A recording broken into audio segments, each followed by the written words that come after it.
हजरत हजरत हजरत, अगर अर्नब गोस्वामी पर एक भी केस दर्ज होगा तो जिस प्रकार सड़क 2 में गड्ढे किए हैं उसी तरह तुम्हारी सारी फिल्मों को धुआं धुआं कर देंगे। और ये जो हिंदुत्व का चूरन बेचते हैं अजय देवगन, ये जो राष्ट्रवाद का चूरन बेचते हैं अक्षय कुमार, ये जो नशेरियों को मंच देते हैं करण जौहर, इनकी फिल्मों को पर्दे पे नहीं चलने देंगे। हजरात हजरात हजरात। नमस्कार, मैं हूं आपके साथ मनीषा ढिंडोरिया। स्वागत है आप सभी का दराज धर्मा पर। इस वक्त हम दिल्ली के जंतर मंतर पर है। मेरे पीछे आप देख सकते हैं तमाम भीड़ है। अमित श्रीवास्तव जी भी मेरे साथ हैं जो कि मंजीत डागर जी को यहाँ सपोर्ट करने आए हैं। अर्नब गोस्वामी के समर्थन में यहाँ पर सब खड़े हुए हैं। अमित जी, मुझे ये बताइए, जितने भी बॉलीवुड सेलेब मिलके FIR दर्ज किया है अर्नब गोस्वामी के खिलाफ, उनके चैनल के खिलाफ, उनकी पत्रकारिता के खिलाफ, क्या कहेंगे? कितना जायज़ है एक पत्रकार की आवाज़ को दबाना? देखिए, ये पत्रकारिता के खिलाफ ये आवाज़ नहीं है, ये भारतीय जनमानस की जो भावना थी और जो अर्नब गोस्वामी को जो समर्थन मिल रहा था उस समर्थन के खिलाफ है। हम ही व्यूअर्स इनके, हम ही इनको स्टार बनाएंगे, हम ही इनको हीरो बनाएंगे और हमारी इच्छा के विरुद्ध ये कोर्ट चले जाएंगे तो ये हमारे खिलाफ भी जाएं कि दर्शक हमें डिसलाइक करता है, सड़क 2 पे गड्ढे फोड़ रहा है, ये दर्शकों के खिलाफ भी जाएं ये हाईकोर्ट और केस करें भारतीय दर्शकों के कि ये हमारी फिल्में नहीं देखते हैं। और अगर विरोध है तो कभी दिनकर ने कहा, जो कुछ लोग जो कहते हैं ना कि नहीं फिल्मी वालों पे गालियां नहीं देनी चाहिए, तो गैंग्स ऑफ वासेपुर का 1 मिनट भी आप सीन देखिए और जो ये कहते हैं अपने बाप को बिठाइए और अपनी बेटी को बिठाइए और साथ में फिल्म देखो गैंग्स ऑफ वासेपुर का, क्या ये संस्कार बांट रहे हैं? ये बात करते हैं कि हमें गाली दिया जा रहा है, ये बात कर रहे हैं कि हमें अपशब्द बोला जा रहा है। ये जो अभी मिर्ज़ापुर आई थी, एक ससुर का अफेयर दिखा रहे हो एक बहू के साथ, ये संस्कार तुम परोस रहे हो? ये भारतीय सिनेमा का उत्थान है? ये स्वर्णिम काल है जहाँ पे अश्लीलताएं फेंकोगे, जहाँ पे तुम गालियाँ फेंकोगे और तुम कोर्ट में चले जाओगे कि हमें अपशब्द कहा जा रहा है? और ये जो बुझेले दिए एक साथ लाइन में खड़े हो गए, जब नरेंद्र मोदी जी सच्चाई के समर्थन में आए थे, ये सारे फ्यूज बल्ब, ये सारे बुझे हुए राजनीतिक दिए एक साथ लाइन में कतार में खड़े हो गए थे। आज वही हाल है। ये सारे फिल्मी हस्तियां जिनके फिल्मों को लोगों ने नकारना शुरू किया है, ये सारे बुझे हुए दिए एक साथ लाइन में खड़े हो गए। और जो लोग यहाँ पर आज आए हैं, आज ये भीड़ देखिए, जैसी प्रतिक्रिया अर्नब को समर्थन में आ रही हैं, एक बात तो स्पष्ट है कि समर शेष नहीं, भागी पाप का केवल व्याग, जो तटस्थ है समय लिखेगा उसका भी अपराध। और आज की जो परिस्थिति है, अब याचना नहीं रण होगा, या कि बॉलीवुड की सफाई या कि क्षय होगा। और जो लोग इस मंथन से निकलेंगे, अब ये सही बात है कि अब एक मंथन सा स्वीकार हो रहा है। अब एक तरफ देश की जनता है जिसने बहुत अपने आप को प्रताड़ित होते हुए देखा, अपने इष्टों का अपमान देखा, भारत के मूल्यों का अपमान होते देखा है। अब वो एक तरफ देश की वो जनता है, दूसरी तरफ ये मीडिया वाले जो कराची से पैसा लेके आते हैं, जो डी कंपनी से पैसा लेकर के आते हैं और उनके काला धन को यहाँ सफ़ेद धन बनाने की कोशिश करते हैं। एक तरफ वो मीडिया वाले हैं, एक तरफ वो है जो भगवान शिव का अपमान करते हैं, वो है जो ससुर और बहू के बीच के जो पवित्र रिश्ता है उसको अपमानित करना चाहते हैं। एक तरफ जो पवित्र रिश्ता लेकर के सुशांत सिंह राजपूत आता है उसके हत्यारे हैं, और दूसरी तरफ सड़क 2 पर गड्ढा करने वाले देश के 135 करोड़ लोग हैं।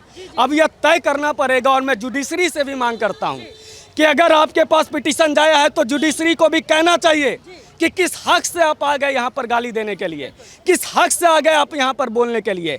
आपने अपने फिल्मों में कितनी अश्लीलता फेंकी है, माँ बहन की गालियाँ आप खुलेआम देते हैं, आप डीके बोस करके गालियों को प्रस्तुत कर रहे हैं और आप कहते हैं कि हमें चोर कहा जा रहा है, नशेड़ी कहा जा रहा है, गंजेरी कहा जा रहा है।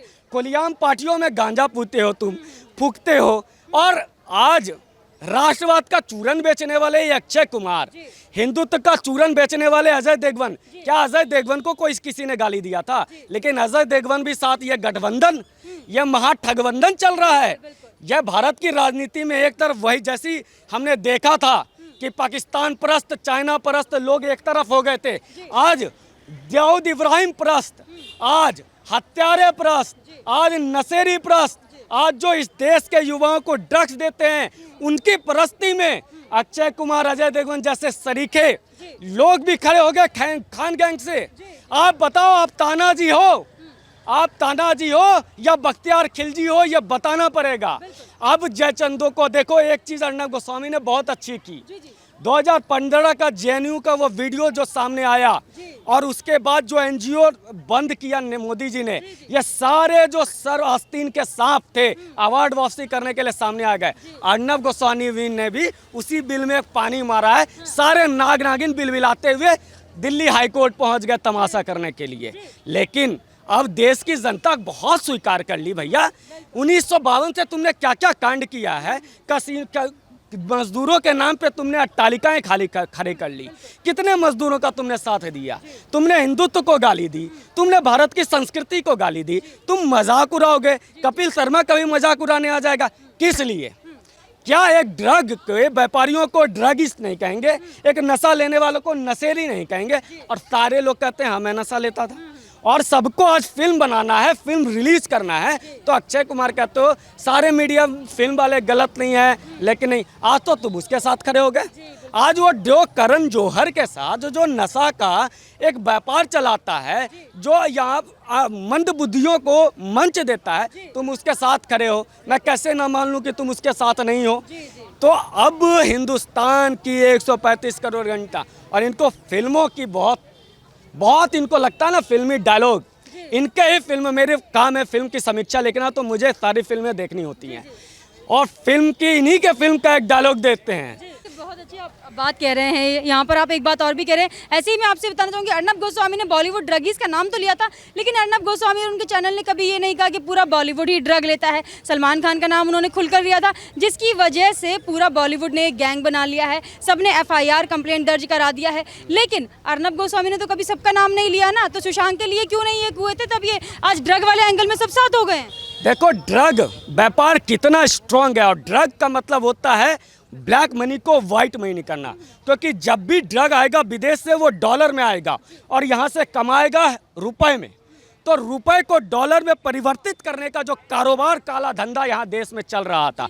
और ये कहते हैं हमें अपशब्द किया गया, हरामखोर शब्द कंगना को बोला गया, तब इनकी गठबाजी नहीं हुई, तब इनका गठबंधन नहीं हुआ। जब एक महिला अब एक छोटे से शहर से आकर के मुंबई में अपना स्थान ग्रहण करती है, एक नेशनल अवार्ड ग्रहण करती है, उस कंगना के घर पे जब तोड़ा जा रहा था तब इनका गठबंधन सामने नहीं आ रहा था। लेकिन नशेरियों को नशेरी कहने पे इनको आश्चर्य होने लगा। और अर्नब गोस्वामी ने नाम लिया नहीं लिया, लेकिन संजय राउत ने कंगना को नाम लिया था, उसको आरामखोर कहा था। तब कहाँ थे ये लोग गठबंधन करने वाले, ये ठगबंधन करने वाले, ये नशा का व्यापार करने वाले? अब ये हिंदुस्तान की जनता ने बता दिया ना कि सड़क टू में हमने गड्ढे किए हैं। अब इनकी जो जितनी भी फिल्में आने वाली है, और ये लव जिहाद को प्रमोट करने के लिए फिल्म बना रहा है अक्षय कुमार, इसके भी फिल्म को ना इस देश की जनता वहाँ पहुँचा देगी जहाँ से कभी आमिर खान कोका कोला उठाया करते थे, उस कुएं में गाड़ देंगे।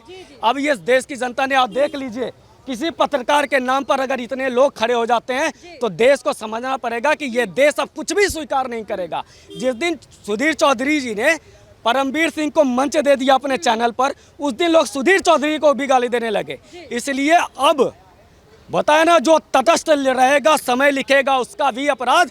या तो इंडियन पीपल को अब डिसाइड करना होगा, इधर you are with this side और दिस साइड, और हम अपनी राह पे हैं कि या तो अब बॉलीवुड सफाई होगा, या तो ये लोग जेल जाएंगे, ये नशेरी गंजेरी, या तो सुशांत को न्याय मिलेगा, उसके हत्यारे जेल जाएंगे, या तो इनके एक भी फिल्मों को चलने नहीं दिया जाएगा। देखिए, कहते हैं ना कि जब आउट कर दूं, ठीक है।